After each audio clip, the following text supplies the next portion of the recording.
আচ্ছা, তুমি সবাইকে মেরে ফেলতে চাইছো কেন? জানতে পারি কি? যদি তুমি বলতে চাও। আমি প্রতিশোধ নিতে চাই। কিসের প্রতিশোধ? কি ঘটেছিল তোমার সাথে?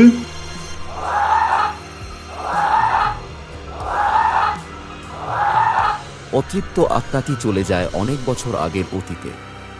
সে, তার স্বামী এবং তাদের 12 বছরের মেয়েসহ তারা ডিলাস শহরে ছোট্ট একটি বাড়িতে বাস করত। ছোট্ট সংসারে তাদের সুখের শেষ ছিল না, কিন্তু এই সুখ তাদের ভাগ্যে বেশি দিন টিকতে পারেনি। এক রাতে হঠাৎ তাদের বাড়িতে দুর্বৃত্তরা হানা দেয়। তার চোখের সামনে স্বামী ও মেয়েকে মেরে ফেলে আর তাকে ধরে নিয়ে যায় তাদের ডেরায়। সেখানে দিনের পর দিন, মাসের পর মাস তাকে শারীরিক ও মানসিকভাবে ভয়ঙ্কর নির্যাতন করত দুর্বৃত্তরা। এমন নির্মম নির্যাতন সইতে না পেরে সে প্রতিদিন তাদের কাছে মৃত্যু ভিক্ষা চাইত। কিন্তু তারা ছিল ভয়ানক নির্দয়। হায়েনার চেয়েও ভয়ঙ্কর ছিল মানুষরূপী অমানুষদের সেই নির্যাতনগুলো। 1 বছর অমানসিক নির্যাতনের পর একসময় তারা তাকে জীবন্ত মাটি চাপা দিয়ে দেয়।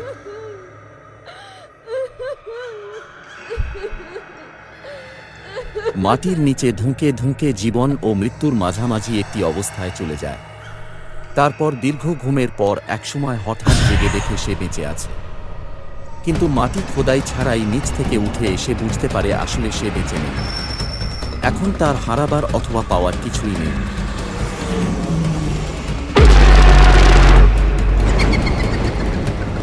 মানব জাতির উপর তীব্র ঘৃণা থেকে সে একে একে সবাইকে কষ্ট দিয়ে মেরে প্রতিশোধ নেওয়ার প্রতিশ্রুতি নেয়।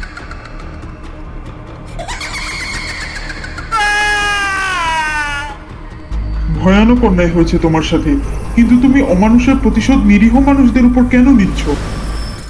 একে একে সবাইকে মারবো, শুধু এমিলি ছাড়া।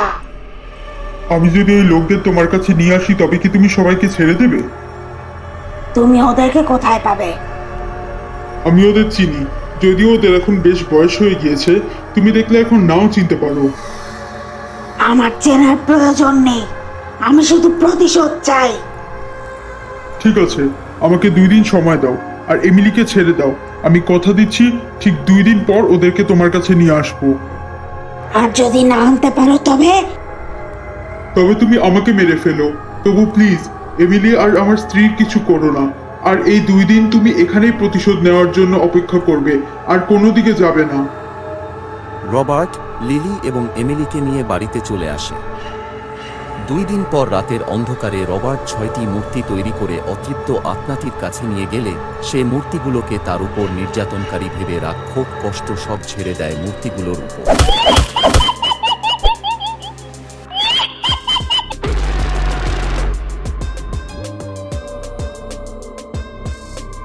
ডিলাস শহরবাসী আতঙ্ক মুক্ত হয়। এমিলি ওর মামা মামির সাথেই বসবাস করতে থাকে।